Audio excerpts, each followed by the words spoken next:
आध्यात्मिक देश है। यहाँ के लोगों में किसी न किसी रूप में ईश्वर के प्रति अटूट आस्था है। प्रतिदिन लोग अपने धार्मिक स्थलों पर जाकर अपनी भावनाएं अर्पित करते हैं तथा अपने मन को ईश्वर से जोड़ने के लिए विभिन्न तरीकों का सहारा लेते हैं। इन सभी तरीकों के माध्यम से मनुष्य अपने जीवन में शक्ति प्राप्त करना चाहता है, लेकिन कौन सी शक्ति, यह विचारणीय प्रश्न है। संसार में किसी के पास धन की शक्ति होती है, जिसके बल पर वह सुख सुविधाओं के सभी साधन प्राप्त कर सकता है। लेकिन जब परिवार में किसी प्रिय व्यक्ति को कोई असाध्य रोग लग जाता है तो उसे लगता है कि यह धन की शक्ति उसके किसी काम की नहीं है। किसी के पास शारीरिक शक्ति होती है, लेकिन जब उसका प्रिय व्यक्ति अपनी अंतिम सांस ले रहा होता है तो वह टूट जाता है। इसी प्रकार किसी के पास वाणी की शक्ति होती है, किसी के पास लेखन की शक्ति होती है, लेकिन कई बार वही शक्तियां उसके दुख का कारण बन जाती है। ये भौतिक शक्तियां व्यक्ति को थोड़े समय के लिए सुख या लाभ तो दे सकती हैं, लेकिन हमेशा के लिए नहीं। इसलिए उसे हमेशा लगता है कि उसके पास भी शक्ति कम है तथा वह जीवन में हर कदम पर संघर्ष कर रहा है तथा स्वयं को शक्तिहीन महसूस कर रहा है। वास्तव में जिस शक्ति के अभाव में वह सदैव दुखी रहता है वह आध्यात्मिक शक्ति है। आध्यात्मिक शक्ति प्राप्त करने का केवल एक ही स्रोत है और वह है ईश्वर का ध्यान, जिसे हम आध्यात्मिक ध्यान भी कहते हैं। इसके माध्यम से हमें ऐसी शक्तियां प्राप्त होती हैं जिनके द्वारा हम इस भौतिक संसार में रहते हुए विभिन्न परिस्थितियों में जीवन को संतुलित रख सकते हैं। आध्यात्मिक ध्यान के माध्यम से व्यक्ति अपने जीवन में 3 आयामों में उपलब्धियों का अनुभव कर सकता है, जो इस प्रकार हैं।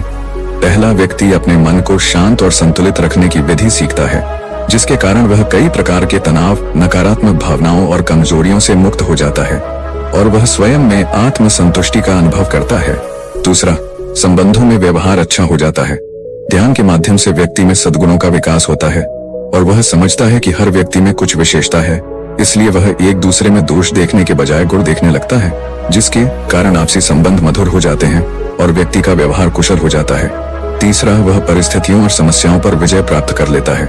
मनुष्य के जीवन में हर समय कई चुनौतियां आती हैं, जिन्हें धैर्य और साहस के साथ पार करना होता है।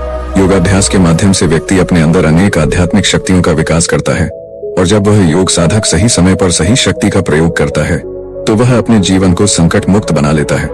आइए आज की प्रस्तुति में आध्यात्मिक ध्यान से प्राप्त होने वाली 8 आध्यात्मिक शक्तियों के बारे में जानते हैं, क्योंकि इन 8 शक्तियों की जीवन में बहुत आवश्यकता होती है। यह हमारे जीवन के विभिन्न पहलुओं को संतुलित करने में विशेष रूप से सहायक होती हैं और जीवन का मूल आधार बनती हैं। इन शक्तियों के माध्यम से ही व्यक्ति अपने पारिवारिक, सामाजिक और व्यावसायिक जीवन में संतुलन बनाए रखने में सक्षम होता है। इनके अभाव में वह टूट जाता है और खुद को और अपने रिश्तों को संभालने में असफल हो जाता है। इन 8 शक्तियों को विकसित करने के लिए हमें गुणों को अपनाना आवश्यक है, तभी हम अपने जीवन में कमजोरियों या बुराइयों पर विजय प्राप्त कर सकते हैं। 8 शक्तियों में पहली शक्ति सहनशीलता की शक्ति है। इसे विकसित करने के लिए प्रेम और क्षमा का गुण होना आवश्यक है, तभी हम क्रोध रूपी शत्रु पर विजय प्राप्त कर सकते हैं। सहनशीलता एक महान शक्ति है। जिसने भी सहनशीलता की शक्ति को अपना लिया वह जीवन में महानता के शिखर पर पहुंच गया। दुनिया में जितने भी महापुरुष हुए हैं वे अपने जीवन में बहुत कुछ सहन करने के बाद ही सफलता के शिखर पर पहुंचे हैं। उदाहरण के लिए महात्मा बुद्ध कहानी देखिए। एक बार महात्मा बुद्ध एक पेड़ के नीचे बैठे हुए थे। तभी एक व्यक्ति आया और उन्हें बहुत गालियां देने लगा। वह 1 घंटे तक गालियां देता रहा, लेकिन महात्मा बुद्ध शांत बैठे रहे। 1 घंटे बाद उस व्यक्ति ने महात्मा बुद्ध से पूछा कि क्या आपने सुना मैंने क्या कहा? तब महात्मा बुद्ध ने कहा, भाई, अगर मैं तुम्हें कोई चीज दूं लेकिन वह चीज तुम्हारे किसी काम की नहीं है और तुम उसे स्वीकार नहीं करते हो तो वह किसके पास रहेगी? तब उस व्यक्ति ने कहा, वह मेरे पास ही रहेगी। तब महात्मा बुद्ध ने कहा कि तुमने मुझे 1 घंटे तक जो कुछ भी किया है उसमें से एक भी चीज मेरे किसी काम की नहीं है, इसीलिए मैंने उसे स्वीकार नहीं किया। तब उस व्यक्ति को एहसास हुआ कि अगर उसने मेरी दी हुई एक भी गाली स्वीकार नहीं की तो इसका मतलब है कि वह सारी गालियां मेरे पास ही रह गईं, मानो मैं खुद को ही गाली दे रहा था। उस व्यक्ति को बहुत शर्मिंदगी महसूस हुई और वह महात्मा बुद्ध के चरणों में गिर गया और क्षमा मांगी। कहने का तात्पर्य यह है कि दूसरों को झुकाने का आधार भी हमारी सहनशीलता की शक्ति ही है। व्यक्ति तभी सहन कर सकता है जब उसके हृदय में दूसरे व्यक्ति के लिए स्नेह, प्रेम और क्षमा व्यक्ति में सहन करने की शक्ति नहीं थी। अगर ऐसा नहीं होता है तो उसे गुस्सा आता है, यानी वह गुस्से की कमजोरी का शिकार हो जाता है।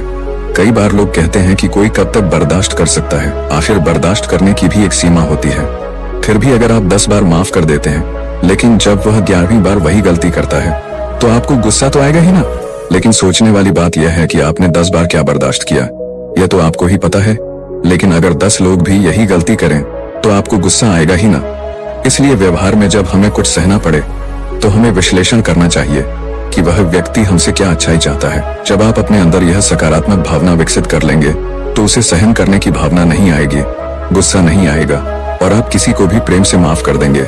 इस तरह जब किसी व्यक्ति में सहन करने की भावना आ जाती है तो उसके अंदर अपार शक्ति आ जाती है, जिसे सहन करने की शक्ति कहते हैं। सहन करने की शक्ति के बाद दूसरी महत्वपूर्ण शक्ति है समायोजन की शक्ति। दरअसल यह समायोजन की शक्ति की पूरक है, क्योंकि इसके बिना समायोजन की शक्ति का कोई मूल्य नहीं है। कई बार कई लोग सहन कर लेते हैं, यह उनकी महानता होती है, लेकिन जब वे उन चीजों को खुद पर असर नहीं करने देते तो उन्हें अपार शक्ति मिल जाती है। अगर वे आत्मसात नहीं कर पाते तो उनके जीवन में कई समस्याएं खड़ी हो जाती हैं। उदाहरण के लिए, जब किसी घर में सास और बहू होती है तो जब भी सास अपनी बहू को डांटती है और बहू उसे सहन कर लेती है तो यह उसका बड़प्पन है। लेकिन अगर वह उन बातों को अपने दिल में आत्मसात नहीं कर पाती है और पड़ोस में जाकर अपनी ही सास को बुरा भला कहती है और जब अगले दिन सास को पता चलता है तो घर में झगड़े शुरू हो जाते हैं, जिससे रिश्ते खराब हो जाते हैं। इसलिए सहनशीलता के साथ साथ हर बात को आत्मसात करना बहुत जरूरी है, अन्यथा रिश्ते मधुर नहीं रह पाते हैं और यह हमारे पारिवारिक जीवन में झगड़ों का कारण बन जाता है। और एक बार रिश्तों में दूरी आ जाए तो उसे फिर से ठीक करना बहुत मुश्किल हो जाता है। दरअसल आत्मसात करने की शक्ति के लिए 2 गुणों को अपनाना जरूरी है, तब आत्मसात करना आसान हो जाता है। जैसे सागर हर नदी का कचरा पानी सोख लेता है, वह कभी नदियों से नहीं कहता कि तुम अपना कचरा मुझ में मत डालो, क्योंकि सागर उस कचरे को भी अपने अंदर नहीं रखता, यानी वह भारी चीज को अपने अंदर सोख लेता है और हल्की चीज को किनारे पर फेंक देता है। इसी विशालता और गंभीरता के कारण ही हमें उससे अनमोल रत्न और मोती मिलते हैं। हम आत्मसात करने की शक्ति भी तभी विकसित कर सकते हैं जब हमारे स्वभाव में सागर की विशालता और गंभीरता हो। आपके पास बहुत से लोग बकवास बातें करने आएंगे, लेकिन उसमें से आपको सिर्फ वही बातें माननी है जिन्हें आप स्वीकार कर सकते हैं और बेकार की बातों को नजरअंदाज करना है, क्योंकि आत्मसात करने की शक्ति से ही हम समाज में अपने जीवन का मूल्य बढ़ा सकते हैं। उदाहरण के लिए मैं आपको एक कहानी सुनाता हूँ। एक खिलौने बेचने वाला था, उसके पास कई तरह के खिलौने थे और वह रोज अपने खिलौने बेचने के लिए बाजार जाता था। एक दिन उसके सारे खिलौने बिक गए, लेकिन उसके पास 3 गुड़ियां बची जिन्हें किसी ने नहीं खरीदा था। तब वह बहुत दुखी हुआ और पुकारने लगा कि शायद कोई उन्हें खरीद ले। इसी बीच एक व्यापारी वहां से गुजर रहा था। उसने खिलौने बेचने वाले से पूछा कि इन 3 गुड़ियों का क्या दाम है। खिलौने बेचने वाले ने एक गुड़िया दिखाकर कहा कि यह गुड़िया 100 रुपए की है।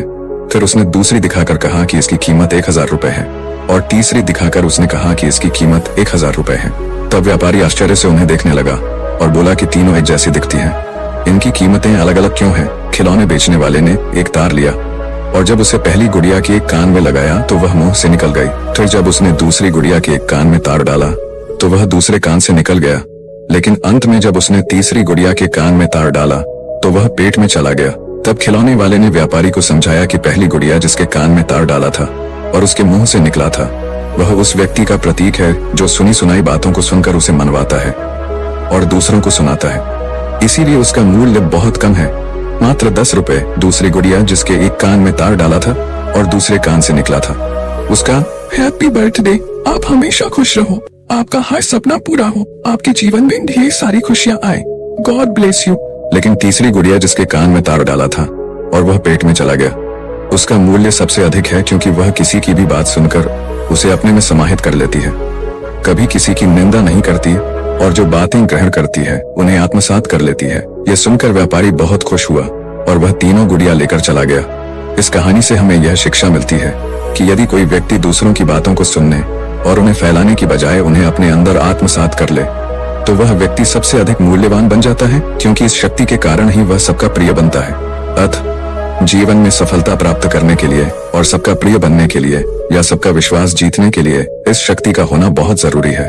8 शक्तियों में तीसरी शक्ति है विवेक शक्ति। इसे विकसित करने के लिए ज्ञानवान या विवेकशील बुद्धि और विचारों की स्पष्टता की आवश्यकता होती है, ताकि व्यक्ति मोह के महाजाल में फंसने से बच सके। आज के बदलते परिवेश में मनुष्य के दृष्टिकोण में भी काफी परिवर्तन आ रहे हैं। ऐसे में कई बार लोग बहुत ही मधुरभाषी होते हैं और अपनी मीठी बातों से दूसरों को प्रभावित कर लेते हैं। उनकी बातों पर विश्वास करने वाले लोग अंत में धोखा खा जाते हैं और फिर बहुत दुखी हो जाते हैं। इसका मुख्य कारण यह है कि आज व्यक्ति में विवेक शक्ति का अभाव है। जिस प्रकार एक जौहरी असली और नकली हीरे की कीमत परख कर तय करता है, क्योंकि उसे हीरे का ज्ञान होता है, उसी प्रकार विवेक शक्ति से व्यक्ति किसी भी प्रकार के धोखे से बच सकता है और जीवन में आगे बढ़ सकता है, लेकिन उसके लिए बुद्धि की आवश्यकता होती है। हमें पवित्र और ज्ञानवान बनाना आवश्यक है। इसलिए आध्यात्मिक ज्ञान या बुद्धि ही हमारी बुद्धि को ऐसी समझ से भरती है कि वह उसमें से बेकार या नकारात्मक बातों का कूड़ा कचरा साफ कर देती है और उसकी धार को तेज कर देती है। वह चालाक लोगों की बातों में छिपे अर्थ को समझ लेती है।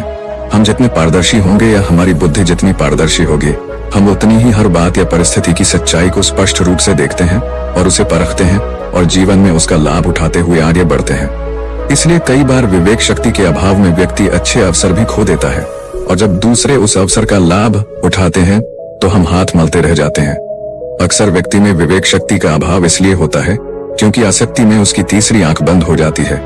उदाहरण के लिए, धृतराष्ट्र मोह में अंधे थे, इसलिए वे सत्य, असत्य, अच्छाई, बुराई, न्याय और अन्याय में अंतर नहीं कर सके। इसलिए वे पांडवों के साथ न्याय नहीं कर सके और अपने कुल के पतन का कारण बने। इसलिए हमारे भीतर इस शक्ति का होना बहुत जरूरी है। 8 शक्तियों में से चौथी शक्ति निर्णय शक्ति है। इसे विकसित करने के लिए मन की एकाग्रता और बुद्धि का संतुलन जरूरी है, क्योंकि व्यक्ति की अज्ञानता उसे सही निर्णय लेने नहीं देती। आज दुनिया का हर व्यक्ति जीवन में सफल होना चाहता है, लेकिन उसके सामने इतनी चुनौतियां हैं कि उन चुनौतियों के बीच रहते हुए हर परिस्थिति और समस्या में सही निर्णय लेकर सफलता पाना संभव नहीं है। जैसे तराजू में कोई भी चीज रखो तो उसका सही निर्णय तभी होता है जब उसकी बीच वाली सुई केंद्रित होती है। अगर वह किसी तरफ झुकी हुई है तो उसका निर्णय सही नहीं होता। इसी तरह जब मन की सुई केंद्रित होती है तभी व्यक्ति किसी भी परिस्थिति में सही निर्णय ले सकता है। जैसे कोई धनुर्धर लक्ष्य पर तीर चलाता है और उसी समय उसका अंगूठा थोड़ा सा हिल जाता है तो तीर लक्ष्य पर नहीं लगता। इसी प्रकार चुनौती के समय यदि हमारी बुद्धि विचलित हो जाए या तनाव के कारण आंतरिक संतुलन बिगड़ जाए तो भी हम सही निर्णय नहीं ले पाते। किसी ने सही कहा है कि चुनौतियां हर व्यक्ति के सामने आती हैं, लेकिन कुछ लोगों के लिए यह चुनौती अवसर के द्वार भी खोलती है और कुछ लोगों के लिए यह चुनौती उन्हें पराजित कर जीवन में पीछे खींच लेती है। संसार में प्रायः देखा गया है कि जो व्यक्ति चुनौती के समय सही निर्णय लेता है उसके लिए अवसर के द्वार खुल जाते हैं, और जो व्यक्ति चुनौती के समय गलत निर्णय लेता है उसे केवल असफलता ही मिलती है। इस स्थिति में व्यक्ति के सही या गलत निर्णय का आधार उसके मन और बुद्धि की एकाग्रता और संतुलन पर निर्भर करता है। यदि व्यक्ति का मन और बुद्धि तनाव से ग्रस्त है या नकारात्मक और बेकार विचारों से ग्रस्त है तो वह सही और गलत की पहचान नहीं कर पाता। परिणाम स्वरूप गलत निर्णय लेने से उसे कभी कभी बड़ी हानि भी उठानी पड़ती है। वही व्यक्ति यदि अपने अनुभव के आधार पर और विवेकशील मन से कोई निर्णय लेता है तो वह सफल हो जाता है। लेकिन जब व्यक्ति अपने अहंकार के वश में हो जाता है या अपने अहंकार को पालता रहता है, निर्णय ले लेता है, और जब व्यक्ति अपने विवेकशील मन से परिस्थिति का मूल्यांकन करके सही निर्णय लेता है तो वह अहंकार रूपी शत्रु का वध कर अपनी मंजिल की ओर सफलतापूर्वक आगे बढ़ जाता है। जिस प्रकार सहनशीलता की शक्ति और समायोजन की शक्ति एक दूसरे की पूरक हैं, उसी प्रकार निर्णय की शक्ति और निर्णय की शक्ति भी एक दूसरे की पूरक हैं। इसलिए ये मानव जीवन के लिए बहुत महत्वपूर्ण शक्तियां हैं। 8 शक्तियों में से 5वीं शक्ति है निडरता और साहस के साथ सामना करने की शक्ति। इसे विकसित करके आप कई प्रकार की इच्छाओं पर विजय प्राप्त कर सकते हैं। मानव जीवन में समय समय पर कई परिस्थितियां आती रहती हैं और समस्याएं आती रहती हैं जिनका हमें सामना करना होता है और उन पर विजय प्राप्त करनी होती है। इसलिए कई बार मनुष्य ऐसी दुविधा में फंस जाता है कि उसे समझ में नहीं आता कि ऐसे समय में उसे सहन करना चाहिए या सामना करना चाहिए। इसलिए जीवन में सहनशीलता की शक्ति और सामना करने की शक्ति बहुत आवश्यक है। अध्यात्म हमें यह सोचकर निराश नहीं करता कि हर बार सहन करना ही है, बल्कि यह भी आवश्यक है कि हमें कब सहन करना है और कब सामना करना है। इसका ज्ञान होना चाहिए, क्योंकि जब यह समझ नहीं होती तो वह व्यक्ति सहन करने के बजाय सामना करने के समय सहन करके बैठ जाता है। इससे वह परेशानी में पड़ जाता है और कभी कभी अपनी समस्याओं को और भी कठिन बना लेता है। वास्तव में परिस्थितियों या समस्याओं को सहन करना और उनका सामना करना लोगों को ही पड़ता है, क्योंकि मनुष्य अपने जीवन में अक्सर यह गलती करता है कि वह लोगों का सामना करता है और परिस्थितियों को सहन करके निराश हो जाता है। लोगों को सहन करने का मतलब है कि मान लीजिए कोई व्यक्ति ट्रेन से कहीं जा रहा है और उसने अपना आरक्षण पहले से ही करा रखा है, लेकिन जब ट्रेन में बहुत भीड़ होती है तो लोग आरक्षित बोगी में भी घुस जाते हैं। इसलिए जब कोई व्यक्ति उस डिब्बे में किसी आरक्षित व्यक्ति को लेटा हुआ देखता है तो वह उसे गाली देना और उठाना शुरू कर देता है। तब वह व्यक्ति भी क्रोधित हो जाता है और उनकी गाली के जवाब में उसे कुछ गालियां दे देता है। धीरे धीरे बात बिगड़ती जाती है और नौबत मारपीट तक पहुंच जाती है। अब बात इतनी क्यों बिगड़ती है? क्योंकि उस व्यक्ति के मन में यह भावना होती है कि यह सीट मेरी है। इसी चाहत के कारण उसमें यह आसक्ति पैदा होती है, और जब कोई उस भावना का दुरुपयोग करता है तो वह उसे बर्दाश्त नहीं कर पाता, इसलिए वह उनका सामना करने लगता है और उस दुरुपयोग का जवाब दुरुपयोग से देता है। लेकिन अगर वह व्यक्ति बात को समझ जाता और दुरुपयोग को सहन कर लेता और उस समय ही शांत हो जाता तो बात इतनी नहीं बिगड़ती। ऐसा नहीं है कि हमें हर बार इसे सहन करना ही है, लेकिन व्यक्ति को परिस्थिति को परखने के बाद उसे सहन करना या उसका सामना करना होता है। उदाहरण के लिए मान लीजिए एक दुकानदार अपनी दुकान में खड़ा है और तभी कुछ लुटेरे दुकान में घुस आते हैं। अब दुकानदार को इस परिस्थिति में यह परखना होता है कि ये लोग क्या चाहते हैं। अगर इन्हें पैसे चाहिए तो ये इसकी एक दिन की कमाई छीन लेंगे, इसलिए इनका सामना करने की बजाय एक दिन की कमाई का नुकसान सहकर अपनी जान जोखिम में नहीं डालनी चाहिए, यही समझदारी है। लेकिन कई बार व्यक्ति उस समय एक दिन की कमाई का नुकसान सहकर अपनी जान जोखिम में नहीं डाल पाता। वह खुद को बचाने के लिए परिस्थिति का सामना करता है और अपनी जान और कमाई दोनों खो देता है।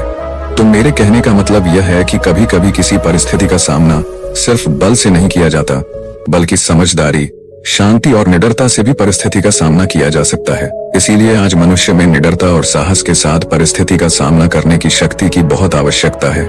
दोस्तों, यह प्रस्तुति यहीं समाप्त होती है। बाकी 3 शक्तियों का वर्णन हम अगले भाग में प्रस्तुत करेंगे। कृपया हमें कमेंट में बताएं कि आपको यह प्रस्तुति कैसी लगी।